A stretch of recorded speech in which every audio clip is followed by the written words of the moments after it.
And good evening, everybody. And we will continue here with the series with the White Sox and the Red Sox. Game number 24 of 162 of the 2025 Red Sox game breakdown series. This is the finale of the White Sox Red Sox series here. And the Red Sox bounced back very well. And they moved to 13-11 on the year. They do very, very well.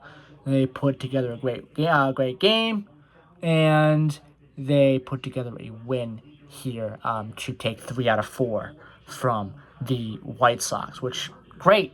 They probably should have taken 4 out of 4, but I won't dwell on that.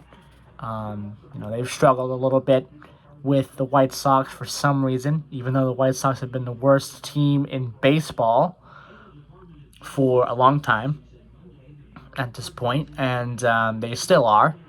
Unfortunately, with the White Sox, they're still terrible, and they haven't gotten any better.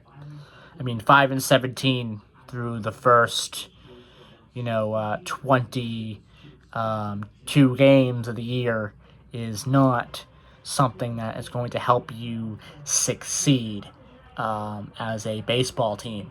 The White Sox have to figure that out. Anyway, moving on from talking about the White Sox, let's talk about the Red Sox and how they won 4-2 to move to 13-11 on the year and take 3 out of 4 from the White Sox. Now let's start with the Red Sox here in this one. Jarren Duran, 4 at bats, a run and a hit.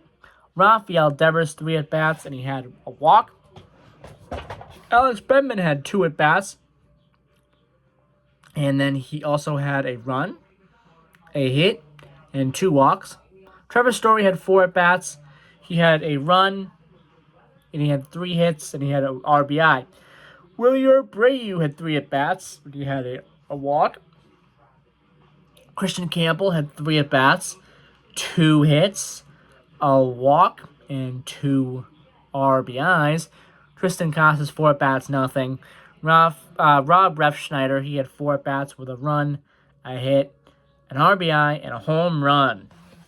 Very good game for Refsnyder. Rafaela, nothing on the stat sheet. And Carlos Narvaez, 4 at bats, and he had nothing. Walker Buehler pitched 7 innings, 4 hits, 1 earned run, 3 walks, 9 strikeouts. Amazing for Walker Buehler. Aroldis Chapman did his thing once again.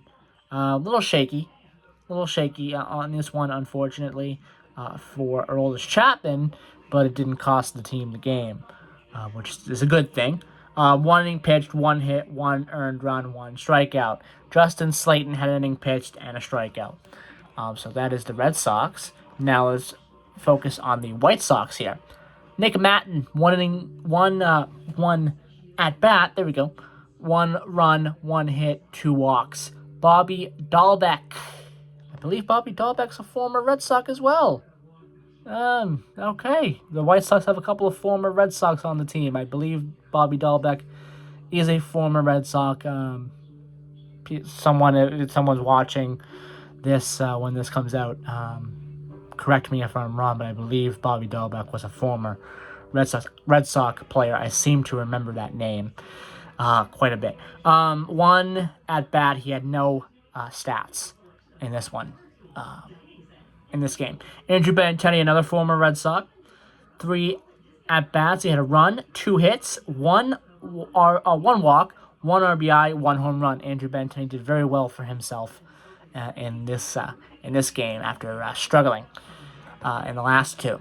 Luis Robert Jr., 4 at bats, nothing. Edgar Corto, he had 4 at bats and he had an RBI. Leon Sosa, he had 4 at bats and a hit.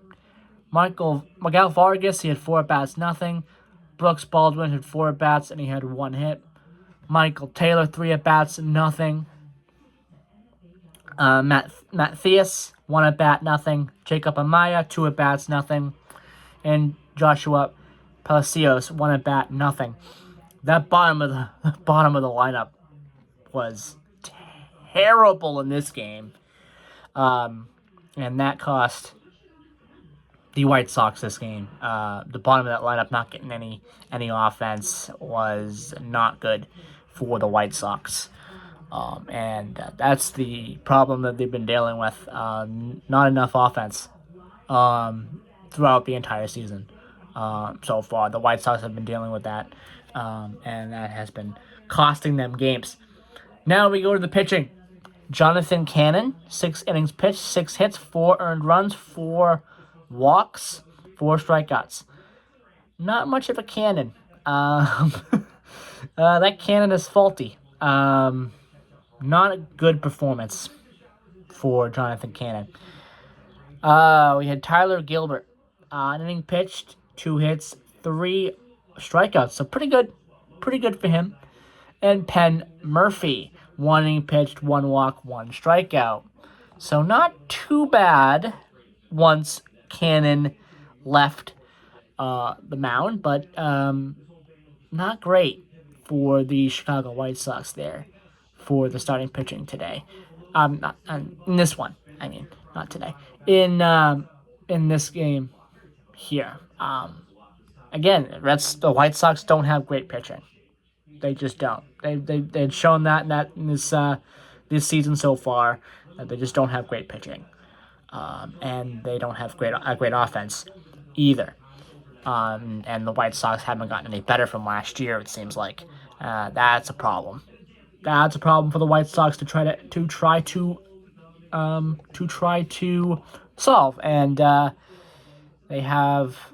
having a lot of trouble doing that. Honestly. All right, that'll do it for this video, and I will see you guys in the next video. Bye-bye.